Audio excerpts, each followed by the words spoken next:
मंसूर जी, देखिए कुछ एक्शन का ये रिएक्शन हुआ है। अब हिजाब के मामले में कर्नाटक हाईकोर्ट का फैसला था, उसके विरोध में जितने भी मीट व्यापारी थे उन सभी लोगों ने अपनी दुकानें बंद कर ली, ये कहते हुए कि हम इसका विरोध करते हैं।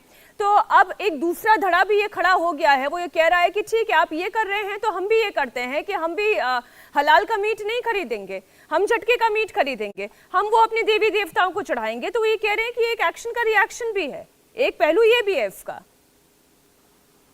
नहीं, वो बात बिल्कुल ठीक है आपकी। मुफ्ती मंसूर जी से मेरा ये सवाल था। मंसूर जी होना चाहिए। अच्छा ठीक है मंसूर साहब, ठीक है। जी मीनाक्षी जी, ये पूरे देश को ये बात बहुत ही अच्छी तरीके से बावर कर लेना चाहिए, समझ लेना चाहिए। एक्शन रिएक्शन सारी चीज़ों में हो, लेकिन मुल्क बर्बाद नहीं होना चाहिए, मुल्क की चीज़ों का नुकसान नहीं होना चाहिए।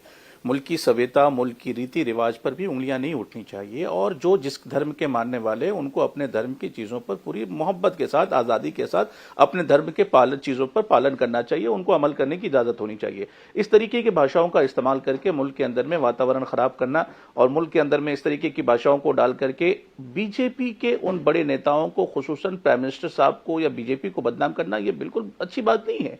ये वो लोग हैं जो मुल्क को तोड़ने की कोशिश करते हैं, वो छुटभइये लोग हैं जो बड़े अपने लोगों को, कुछ लोगों को खुश करने के लिए इस तरीके का काम करते हैं। ये मुल्क को सेवा नहीं देता। ऐसे लोगों को, ऐसा मुल्क, इस मुल्क में काम करे जहां पर खूबसूरत मुल्क है, अच्छे से भाईचारा है, इस ऐसे मुल्क में इस तरीके की भाषाएं शोभा नहीं देती है। अगर वो अपने देवी देवताओं के लिए, मेरी बात सुन लें मेरी बात, फिर आप अपनी बात पूरी करिएगा। जब आप ये कहते हैं मुल्क को तोड़ने का ये काम कर रहे हैं, मीनाक्षी जी मैं कंप्लीट तो मुल्क को तोड़ने का काम क्या तब नहीं होता जब हाईकोर्ट के फैसले की खिलाफत इस तरह से की जाती है कि आप पूरे सुनियोजित तरीके से जितने मीट शॉप है उसको बंद कर दें, जबकि वहां से मीट खरीदने वाला हिंदू भी है, मुसलमान भी है, सिख भी है, ईसाई भी है। क्या वो गलत नहीं है? नो हिजाब नो किताब, बिल्कुल सही कहते हैं। आप सुने ना, आप सुन लीजिए ना।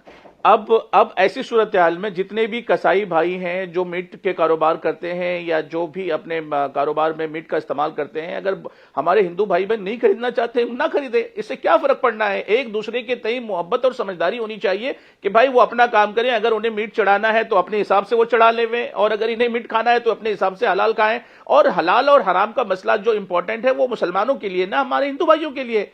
हमारे धर्म के अंदर में हलाल और हराम की एक तमीज बनाई गई कि हलाल क्या है और हराम क्या है, हमें उस पर अमल करना चाहिए। और हमारे हिंदू भाइयों के लिए तमीज नहीं है उसमें कि भाई उन्हें इस्तेमाल कैसी चीजों का करना है। सहमत है, लेकिन जहां पर मेरा पॉइंट है उस पर आपने जवाब पूरा मुल्क इस बात पे खड़ा होगा। आप सिर्फ फिरोज अहमद बख्श साहब की बात नहीं, पूरा देश इस बारे में खड़ा होगा कि सच्चाई के साथ खड़ा होना चाहिए, इंसानियत और हमदर्दी के साथ खड़ा होना चाहिए। अरे बिल्कुल इंसानियत और हमदर्दी होनी चाहिए, लेकिन मेरी बात आप समझे नहीं। मैं आपकी बात उस पहलू से पूरी तरीके से इत्तेफाक रखती हूं जहां पर मुफ्ती मंसूर जी ये कहते हैं कि नहीं, सबको अपने धर्म को एक्सरसाइज करने की आजादी है।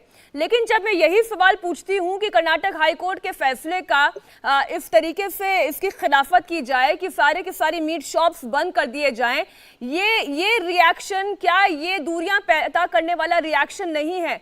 कोर्ट के फैसले की खिलाफत करना, इस तरीके से मीट शॉप्स को बंद कर देना, क्या ये गलत नहीं है? ये अब मीनाक्षी जी सुन लें और देश भी इस बात को सुने। बहुत खूबसूरत बात आपने पूछा है। मैं आपको बता देना चाहता हूं कि ये कानूनी पहलू हैं और कानूनी पहलुओं के अंदर में एक कोई भी फैसले की मुखालफत की जा सकती है और उस मुखालफत में हम आगे बढ़ करके सुप्रीम कोर्ट का दरवाजा खटखटा सकते हैं और अपना रिएक्शन देने का इख्तियार तो है ना बहन जी, तो वो अपना रिएक्शन इख्तियार दे रहे हैं। ऐसी सूरत में आप कहें कि हम आपके साथ बिजनेस नहीं करेंगे, भाई रिएक्शन कीजिए। ऐसा ना कहें कि आपके साथ धंधा नहीं करेंगे, आपका मीट नहीं लेंगे, आपकी दुकान का सामान नहीं खरीदेंगे, हम आपसे बात नहीं करेंगे। हिजाब के ऊपर फैसला सुनाया, ये बात वहां के मुस्लिम मीट व्यापारियों को पसंद नहीं आई, उन्होंने अपना रिएक्शन दिखाया। इस रिएक्शन को हिंदू आइडियोलॉजी को मानने वाले लोगों ने पसंद नहीं किया तो उन्होंने अपना रिएक्शन दिखाया। ये चेन ऑफ रिएक्शन है। फिर इसमें आप किसकी गलती ढूंढेंगे? क्या ये रिएक्शन कि हम तुम्हारे साथ धंधा नहीं करेंगे?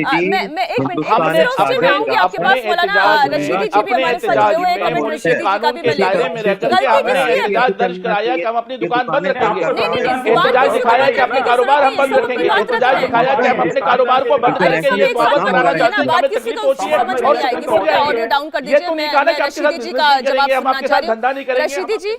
रशीदी जी, अब मुझे ये बताएं कि अब गलती किसकी, किसे दोषी ठहराएं इस मामले में? और एहतजाज दर्ज कराने के साथ साथ उन्होंने आला कोर्ट के अंदर में अपने आप को पेश कर। मौलाना रशीदी जी अब बोलना चाह रहे हैं, उनकी भी बात सुन ले फिर मुफ्ती मंजूर जी। कॉन्स्टिट्यूशन ने यही राइट तो हमें दिए। रशीदी जी बोले।